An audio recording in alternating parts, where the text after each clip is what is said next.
what do you think happens after this life? How did you get to your wherever you're at with that, or maybe whatever doubts you have, or whatever? What's your story? Spiritually speaking. Spiritually speaking. Or just like, what do you believe now, and how did you get there? Yeah. Well, I know from my biology courses that after we die, the human body, depending on its environment, will decompose and return back to the soil that it came from. In terms of what happens to the spirit, I haven't been able to come to a solid conclusion on that quite yet. I absolutely have faith that after the body no longer can support life, somehow the spirit will continue on. In what form, I don't know. And under what context, I don't know. Yeah. But I do find a lot of, maybe not hope, but I find comfort in the idea of, in the idea that after you die, your spirit continues on in some kind of form, whether or not it's on this planet or whether or not it's in heaven and hell, so be it. I do believe that the actions that you take throughout your life determines what happens to your spirit after you die. Now, when you say that determines, is it like an automatic thing, or is there an outside, would you believe in God? Like when it determines, there's got to be a mechanism for how it determines what happens. I do see what you're saying. In terms of, do I believe in God? I believe in certain things. I don't know. I don't like saying yes or no whether or not I believe in God. I do believe in my version of what I believe God is. We all believe in our own version of God. Exactly. Yeah. Exactly. Because otherwise, if we didn't believe it, it wouldn't be our version of God. Or exactly. Whatever. Exactly. So, I mean, I would say my version of God is one that, is rooted in the connection of living things within our natural world, and how ecosystems work within themselves, and how certain forms of life support other forms of life, and how they're constantly changing, evolving, and creating new life. So like kind of an interconnectedness? Yeah. I see my God is one that thrives off the connection of everything. I do believe that everything is connected in somehow. Yeah. In some way, shape, or form. I don't believe that you walked up to me and asked me this question for no reason. I think that something connected, something was there that drove you to come up and ask me this question. Sorry, what was the question again? so maybe getting back, like, how were you raised? What were you raised to believe? And is that different from what you believe now? And if so, why? Or if not, why not? That's really interesting. I grew up with no religion. My father was born in a Catholic household, which he stopped going to church when he was a teenager. My mother grew up in a Jewish household. Both of them have kind of rejected religion in a way. And in my years in college, I've been really kind of experimenting with spirituality and seeing how Are you in college now? Yes, I am currently in college. So I've been experimenting a lot with Buddhism and animism and all these kinds of religions that really believe in a certain connection of our natural world and the way that we function within it. Are there certain questions that drive it sounds like you're searching then, for absolutely, yeah. Religious truth, spiritual truth, right? I don't know if I would say spiritual truth. I would say I'll be searching until the day that I die. I know that for sure. Okay, so you don't feel like you'll. It's not like, okay, what am I going to be the rest of my life? A Buddhist or a whatever? No, absolutely. I wouldn't want to put a label to what religion I function under. I would say that I believe in a lot of things, whether it's Buddhist, animist, Jewish, Christian, Hindu, whatever. Yeah. I don't know if I would want to constrain myself to one specific ideology. Yeah. Yeah, but how that's differed since when I was a child, I'd say it's completely different because my parents grew up with a religion when they were children, and then kind of rejected that later in life. Yeah. And I'm somewhat the opposite. Do you feel like they conveyed a negative feeling towards religion? Like, oh, that's religious, don't talk to that person, he's religious, or anything like that, or not so much? I would say that my parents might have somewhat of a connotation of what it is to be religious. What they don't enjoy is people trying to shove religion down their throat, which I completely understand. I don't think they don't have anything wrong with somebody who is religious. I think they have someone wrong. They take issue with people who... Well, now I'm seeing on social media a lot. This is where they kind of...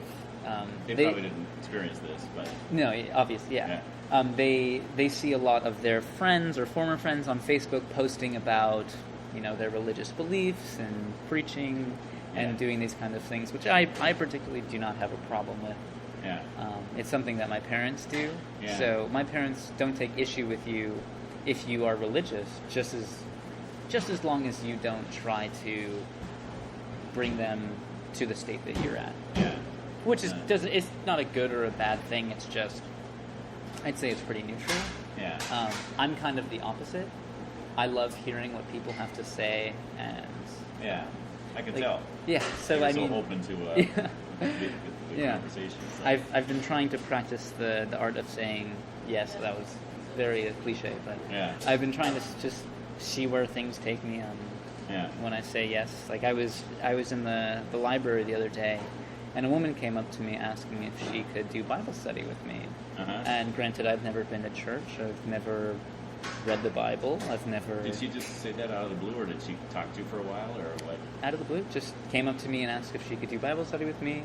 So I sat with her for about an hour, just reading out of the Bible. And I found it very interesting. Maybe... That was very bold of her. Yeah, very bold. She was going around asking everybody. Oh, so, okay. She's at a church around here in McKinley Park. And she gave me her card. Her name is Olivia. Very nice woman. Very nice woman. Do you know the name of the church? I couldn't tell you. I couldn't tell you the name of the church. But I think from that experience, I learned a lot. I think she also learned a lot about maybe how to teach in a way. Just from teaching me, I think that she learned something, and I definitely learned quite a bit. What part of the Bible? It was a bunch of different verses from all around. Off the top of my head, I couldn't tell you. Yeah. Because you don't have much background in the Bible at all, like Zero. New Testament, Old Testament. She was telling me about the Old and New Testament. Wow. I had no idea what she was talking about. Yeah. But I found it very interesting. It's very interesting. That's cool. That's interesting because, like I do ask people, like their spiritual journey, and part of what I'm interested in is, have there been people who have come up to you out of the blue, or what do you think of, like people that come up and preach at you, or try to evangelize or whatever. What I'm finding is that, for the most part, it happens very little. Like, it doesn't happen to people too often. Oh, absolutely. Like I told you, I go to a church nearby, and I do believe that the Christian faith is something to be shared. That's why I would want people to have these kind of conversations outside of church walls. So it kind of alarms me a little bit that not more Christians aren't having. That's why I'm doing this, to show that, the person on the street is not your enemy. They're not going to bite your head off if you bring up the topic of religion. The only thing I believe is it's important to be a good listener. Absolutely. And not go and, like you say, shove anything down anyone's throats. I think the word that you used there was very critical. Share, not force. I think that's a really good way to put it.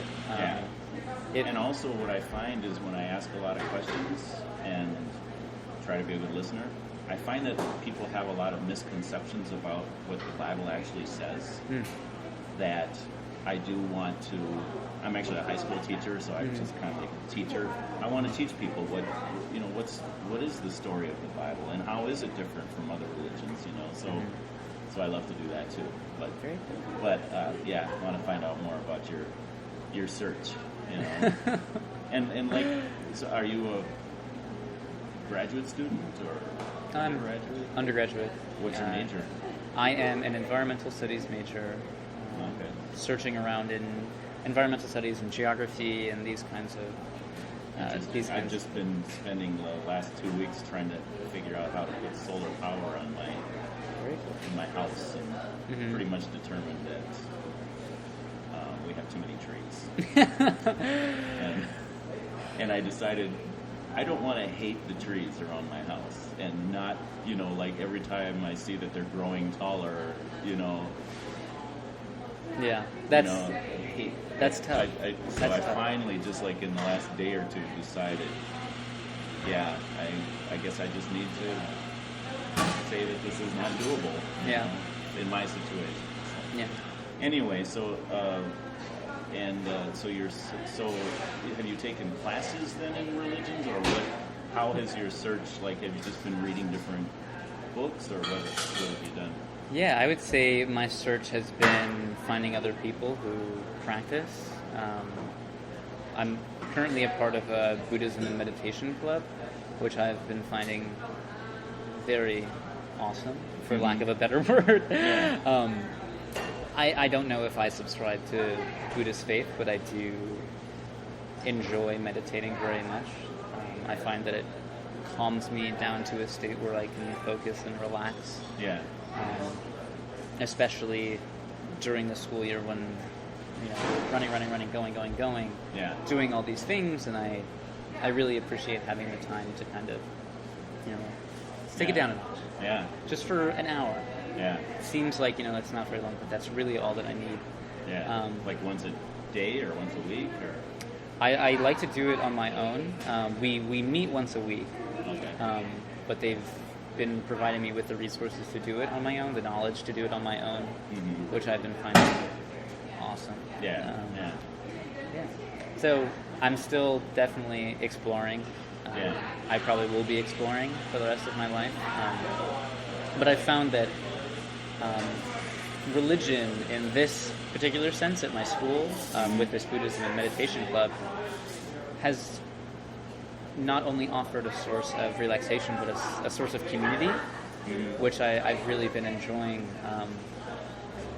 So growing up, I would say a lot of my friends, I don't want to call them religion bashers, but they weren't very open to the idea of religion and Christianity. So they found community in their solidarity against religion. There was probably other people at your high school that were part of, say, some youth groups or whatever in the church.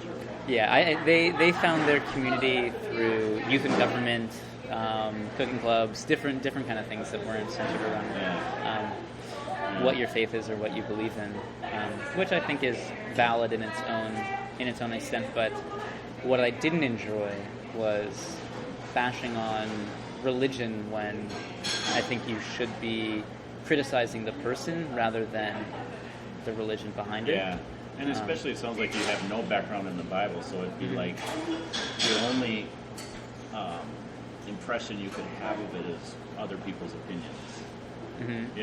Other people's interpretations of what it is. Because if you haven't read it yourself, it's like, how do you know? Only by other people's opinions. And then if it's a person who has decided that they want nothing to do with it, then of course they're going to have bad opinions and kind of interpret it in a bad light. Absolutely. Yeah. I think it's dangerous to make those kind of preconceived, or to harbor those preconceived notions before you've really understood something. I don't think it's valid to bash the Bible if you've never read it. Yeah. And so I would never bash it because I've never opened the book. I've never in your search of religions, do you feel like you have done at least like I don't know how to put it. It's like a general idea. You have a general idea of what they all teach, and then you're kind of settling in the Buddhist direction, or was that the first one you've kind of like looked at, or? I would argue that I really don't know much about any of them. Even Buddhism, I'm still very new to. Yeah. I wouldn't call myself a Buddhist, though I agree with a lot of the theology that they teach. Yeah. But in that, I agree with a lot of the theology that a lot of religions teach. And I wouldn't say it's only the religions, but any religion that says that you should be a good person and you should do what is right, I will agree with that specific statement, regardless of the religion that's behind it. Do you think there is one truth that's applies to everybody? You know, One like in other words, okay, so some different options are God is a personal being that makes decisions and has a personality. You know what I'm saying? Mm-hmm. As opposed to God is an impersonal force, or God is like karma or something. Like everything's automatic. You know, like you do good, you get rewarded somehow. Do you think all three of those, or or different ones apply to different people, or do you think God is God and He is who He is, or what it is what it is, and that's it, and some people are right and some people are wrong? I would say that nobody is right, nobody is wrong in what they believe God is to them. I'm not going to say your version of what God is incorrect. My version of what God is one that is impersonal, one that does not take human form, one that is, more free-formed than that. Yeah. I would say, granted, I need to dive into this a little bit more, but I think the notion that God, or that humans were created in the image of God, I would say that partly that has kind of created a superiority for humans above animals, plants, and the natural world. Now that I'm kind of diving into the environmental studies and the way that humans treat our natural world, it seems as though I don't want to blame religion for this. I think that it's human action is human action.